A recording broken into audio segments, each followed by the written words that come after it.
Bonjour, dans cette vidéo nous allons nous intéresser au rappel géométrique. Je tiens à préciser qu'il ne va pas falloir se limiter à une simple lecture.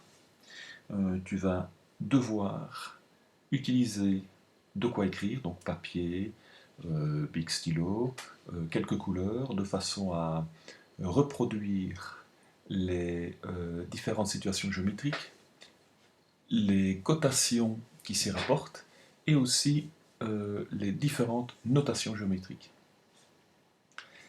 Lire uniquement ne suffira pas pour pouvoir reproduire au mieux lors des interrogations ces différentes constructions géométriques ou notations.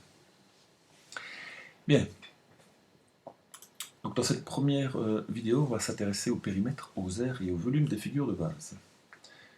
Choses qui ont été vues en primaire, en première secondaire, en deuxième secondaire, mais il y a encore quand même beaucoup d'élèves qui ne connaissent pas leur formule ou qui se trompent. Donc ici, moi je vais vraiment détailler les constructions des formules. Donc normalement, après ça, peut-être que certains vont se dire « Ah tiens, je n'avais pas pensé à ça, maintenant ça me permettra de le retenir plus facilement ». Mais de toute façon, cela reste de l'étude pure. Ok, alors, en ce qui concerne les périmètres, parce que bon, il y en a encore qui confondent périmètre et aire, le périmètre, c'est comme si tu parcourais le contour de la figure.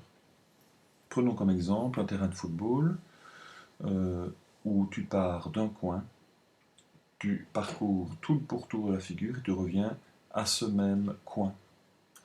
Donc, puisque tu parcours une longueur, les unités sont des centimètres, des kilomètres, des mètres ou des décamètres, ou autres. En ce qui concerne l'air, eh bien l'air en fait c'est comme si tu parcourais toute la surface de la figure. Imagine une pièce dont le sol est couvert de poussière. Si tu veux rendre le sol propre, il va falloir parcourir toute la surface du sol avec un balai ou avec un aspirateur. Et les unités utilisées pour représenter une aire, une surface, une superficie, ce sont des unités de longueur élevées au carré. Bien, intéressons-nous au disque et au cercle.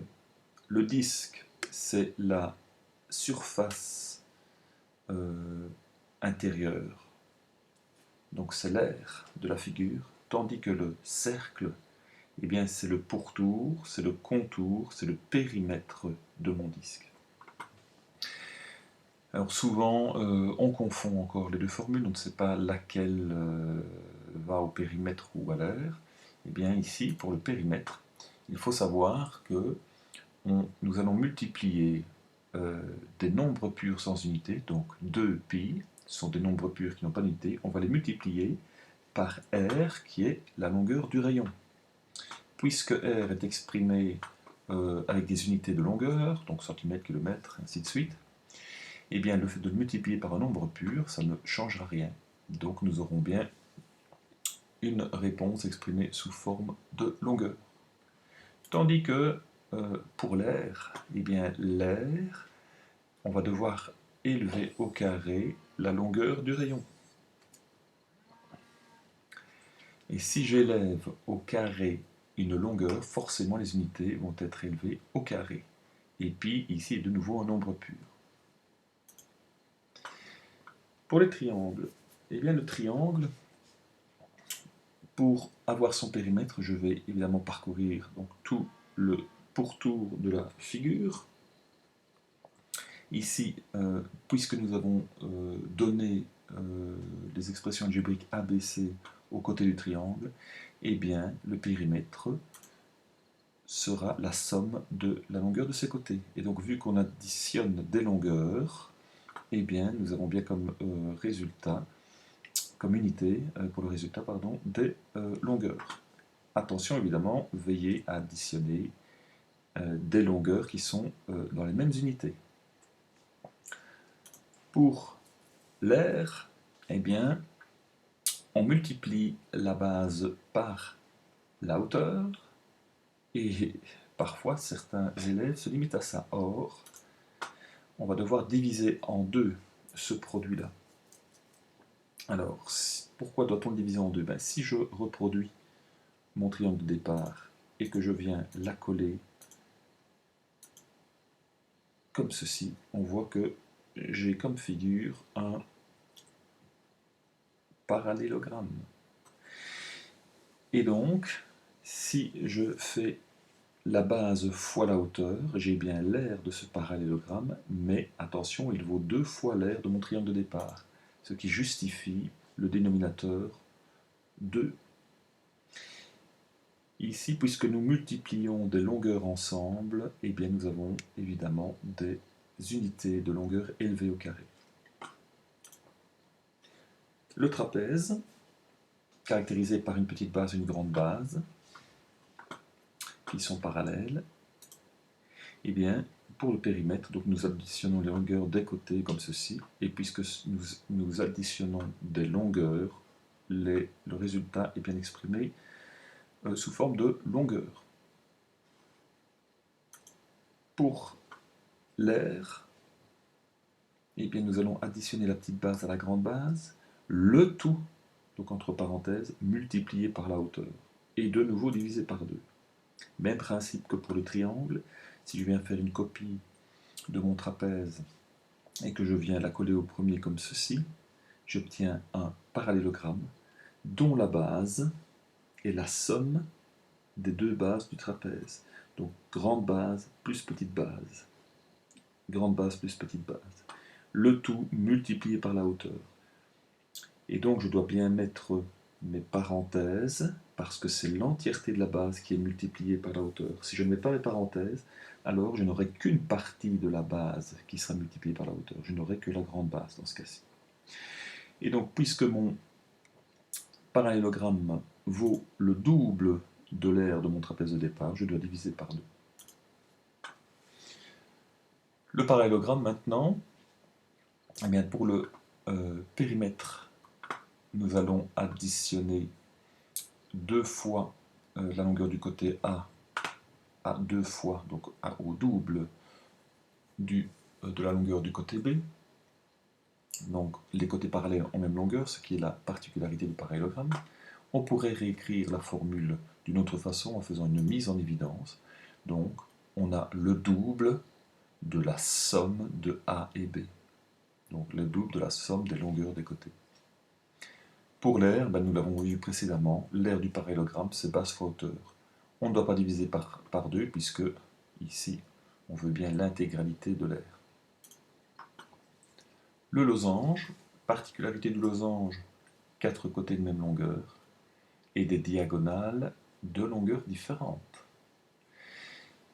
Donc pour le périmètre, nous allons multiplier 4 fois la longueur d'un côté ou additionner 4 fois la même longueur.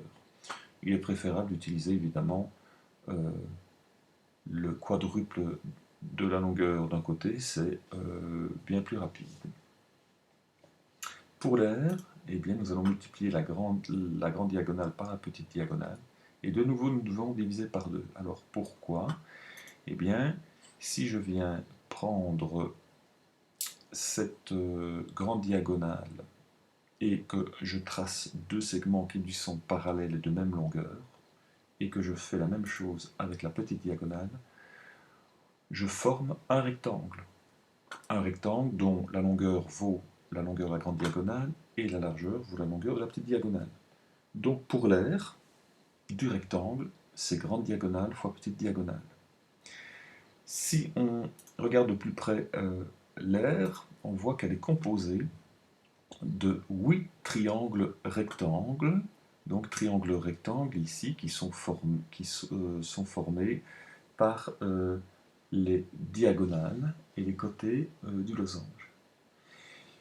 Donc nous, ce qu'il nous faut, c'est l'aire du losange, et on voit qu'il vaut bien la moitié de l'aire du rectangle, donc c'est pour cela que je divise par 2.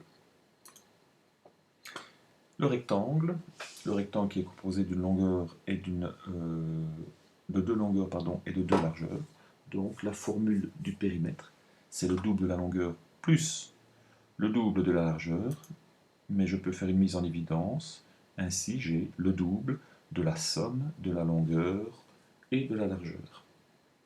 Pour l'air, évidemment, c'est longueur fois largeur. Le carré maintenant, eh bien le carré a 4 côtés de même longueur, donc le périmètre c'est le quadruple de la longueur d'un côté, ou alors on additionne 4 fois la même longueur. Et pour l'air, c'est côté élevé au carré ou côté fois côté. Mais autant utiliser la puissance. Voyons maintenant les volumes de quelques figures de base. Le volume, eh bien en fait c'est comme si tu parcourais tout le volume du solide. Donc les unités ici, ce sont des unités de longueur élevées au cube. Pourquoi? Parce que nous avons le volume en fait, c'est une surface qui va être superposée plusieurs fois sur elle-même. En tout cas, dans les figures de base que nous allons voir ici. Donc si nous prenons le cube, eh bien le cube, en fait, nous avons une base carrée, et cette base-là, nous allons la superposer plusieurs fois sur elle-même, sur une hauteur. Sachant que l'aire de la base carrée vaut c fois c, c'est-à-dire c au carré, et que je vais la multiplier par... Enfin, je vais la superposer, pardon, sur une hauteur qui vaut, elle aussi, c, eh bien, pour le volume, je vais le calculer en faisant l'aire de la base, donc c carré, fois la hauteur, fois c, ce qui nous donne c cube. Donc, les unités sont bien des unités de longueur élevées au cube. Je pourrais très bien, évidemment, multiplier c 3 fois par lui-même, mais autant utiliser la notation sous forme de puissance. Pour le parallélépipède rectangle, eh bien, le parallélépipède rectangle a une base rectangulaire. Or, l'aire de la base rectangulaire, c'est longueur fois largeur. Et je vais superposer cette surface plusieurs fois sur elle-même sur la hauteur, ici. Donc, la formule, c'est bien R de la base, longueur fois largeur, multiplié par la hauteur. Le cylindre maintenant, formule qui paraît peut-être compliquée, sauf si maintenant on comprend le principe expliqué précédemment. Donc ici, le cylindre a une base qui est un disque, donc le volume du cylindre, c'est l'aire d'un disque qui est superposé plusieurs fois sur une hauteur. L'aire du disque, on l'a vu précédemment, c'est pi fois r carré, donc fois le rayon au carré. Et vu qu'on superpose cela plusieurs fois sur la hauteur, on va multiplier par la hauteur. Donc comme ceci, voilà. Nous avons ainsi le volume du cylindre. Voilà, cette première vidéo est terminée. Je te souhaite une bonne étude.